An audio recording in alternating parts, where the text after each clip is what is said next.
The stories of change, which usually makes headlines, are the ones characterized by violence, force, and the play of powers, where one side loses, the other side wins. However, there's a different kind of change, defined by love, kindness, and sacrifices, which gives life, hope, peace, and fulfillment. These are the stories of change we love to share, and they're heroes we enjoy celebrating. An outstanding personality once lived in the country, and his contributions imparted positive changes across the continent of Africa and around the world. Mr. Kofi Annah was a former Secretary General of the United Nations and served as the Chancellor of the University of Ghana. Ladies and gentlemen, my name is Kupperson Rockson, and together with brilliant selected students from the University of Ghana, we present to you some selected aspects of this outstanding personality who we sadly lost quite recently.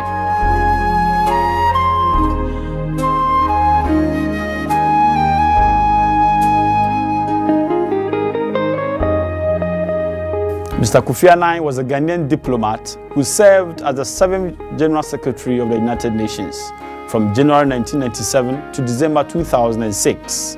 He undoubtedly did extremely well during his tenure of office, and this incredible personality has eventually kicked the bucket, and it's very sad. Ladies and gentlemen, together with outstanding students of the University of Ghana, I present to you some key aspects of this personality. Once again, my name is Rockson Kupperson. I'm a presenter of this show, and here are my colleagues. Michael Minta Adams happens to be the Justice of the Judicial Board of the University of Ghana, Accra City Campus. Swansea Kofi also is the Judicial Board Secretary of the University of Ghana, Accra City Campus. And Derek Ajekum happens to be the PRO of the same university under consideration.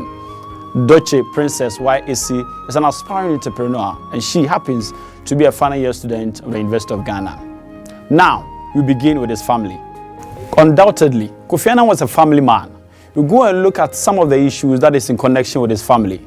We check his wife, his children, and any other category that can be connected to his family. In 1965, Kofi Annah married Titi Alakija, a Nigerian woman from aristocratic family. Several years later, they had a daughter called Ama and later a son called Kojo. The couple separated in the late 1970s and divorced in 1983. In 1984, that's a year later, Kofi Annah married a woman called Nane Annan, a Swedish lawyer at the UN and a maternal half-niece of diplomat known as Raoul Wallenberg. This woman had a daughter called Nina from her previous marriage.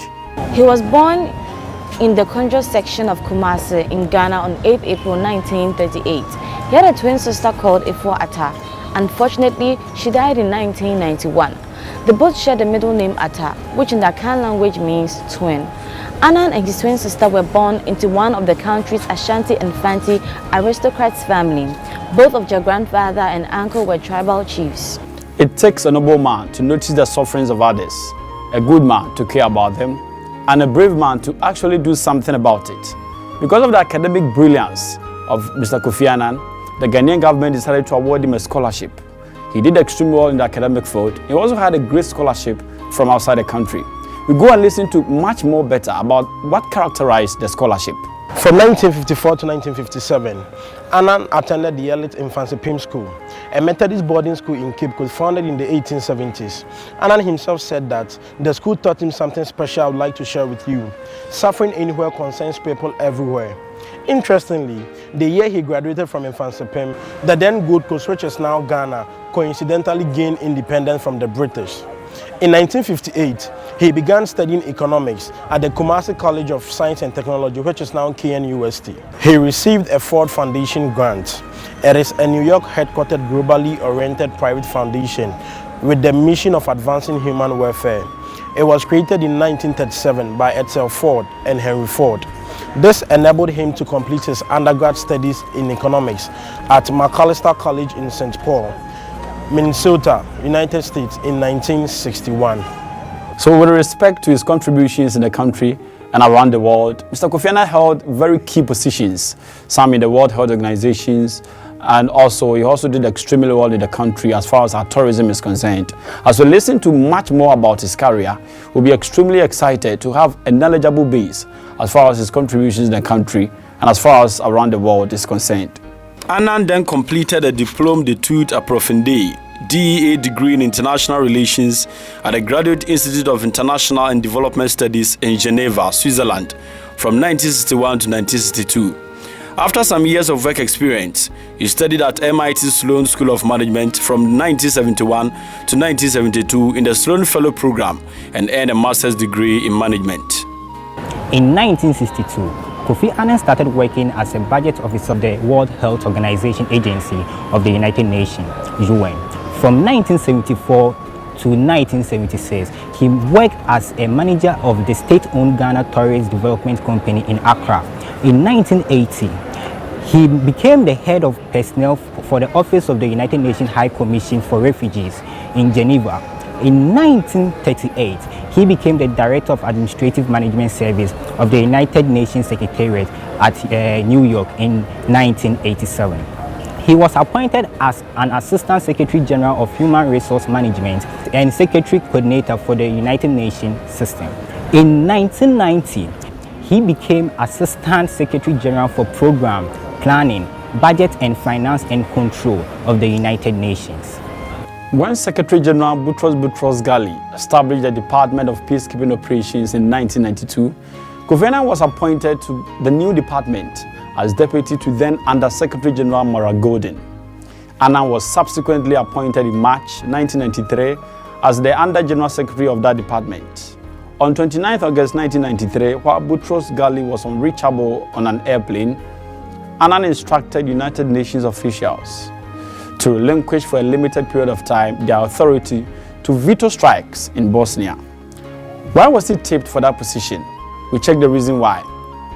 This move allowed NATO forces to conduct operations deliberate force and made him a favorite of the United States. According to Richard Holbrooke, Annah's ghastly performance convinced the United Nations that he would be a good replacement of Boutros Ghali. He was appointed a special representative of the Secretary General to the former Yugoslavia, serving from November 1995 to March 1996. Even though Annah did vehemently well in most endeavors, but he was also most at times criticized.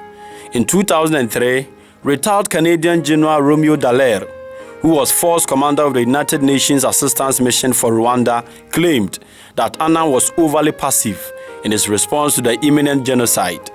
In his book Shake Hands in the Devil, The Failure of Humanity in Rwanda 2003. He was also criticized for holding back UN troops from intervening to settle the conflict and from providing more logistical and material support.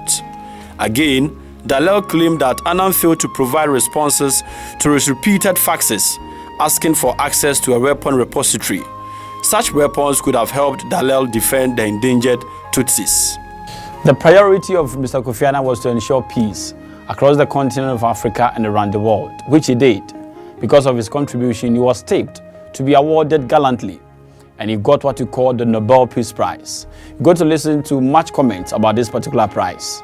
In 2001, its centennial year, the Nobel Committee decided that the Peace Prize was to be divided between the UN and Annah. They were awarded the Peace Prize for their work for a better organized and more peaceful world, having revitalized the UN and for having given priority to human rights. The Nobel Committee also recognized his commitment to the struggle to containing the spread of HIV in Africa and his declared opposition to international terrorism. There was a particular foundation named after this incredible personality called the Kofi Annah Foundation. It was to ensure that people who possibly needed help, this foundation would go a long way to help them.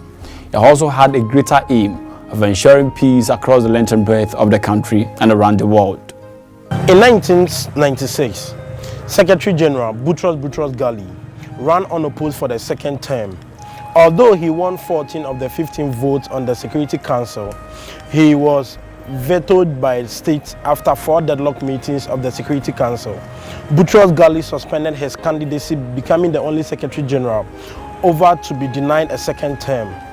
Annah was the leading candidate to replace him, beating Amara Esse by 1 vote in the first round. However, France vetoed Annah 4 times before finally abstaining. The UN Security Council recommended Annan on the 13th of December 1996, confirmed 4 days later by the vote of the General Assembly. He started his first term as Secretary General on January 1st, 1997. Due to Boutros Ghali's overthrow, a second Annan term would give Africa the office of Secretary General for 3 consecutive terms. In 2001, the Asia-Pacific Group agreed to support Annan for a second term in return for the African Group's support for an Asia Secretary General in 2006 selection. The Security Council recommended Annan for a second term on 27th June 2001, and the General Assembly opposed his reappointment on 29 June 2001. So basically, he served from January 1st, 1997 to 31st December 2006. Mr. Kofi Annah died on the morning of 18th August in Bern, Switzerland, at the age of 80 after a short illness. The body was returned here in Ghana from Geneva in a brief solemn ceremony at the Kotoka International Airport in Accra on 10th September 2018.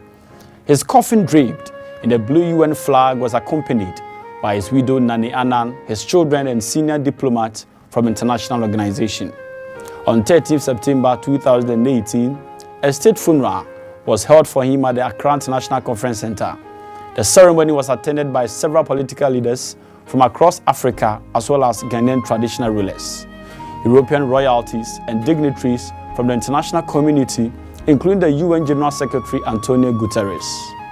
Prior to the funeral service, his body was laid in state in the foyer of the same venue from 11th to 12th of September 2018. A private burial followed the funeral service at the new military cemetery at the Burma camp with full military honors. The sounding of the last post by army buglers and a 17-gun salute. Kofi Annah was the star of Africa and the pride of Ghana. Kofi Annah was a peace-loving man and he did his best to bring peace into the world. Kofi Annah wasn't a dictator, hence he didn't hold his position for so long. When his work was done, he stepped aside and gave everyone else the chance to do their work as well. Kofi Annah wasn't a selfish person as other people think Africans are. There's a lot to learn from Kofi Annah and I have taken my lesson from him. Rest well, Kofi Annah. Kofi Annah is a self-dedicated person. Kofi Annah is willing for service. Kofi Annah has a committed structure. He always believes in the education of an individual. That's why he brought what we call the Kofi Annan Foundation, where it is an opportunity for students who don't have the finances to go to school to seek higher education, get the opportunity to go to school. This shows how committed Kofi Annan was. Kofi Annan was well committed in making sure that the education system of Ghana seeks greater height.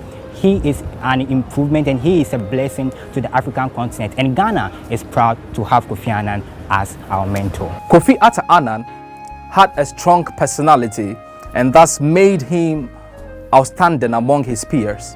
He was into work.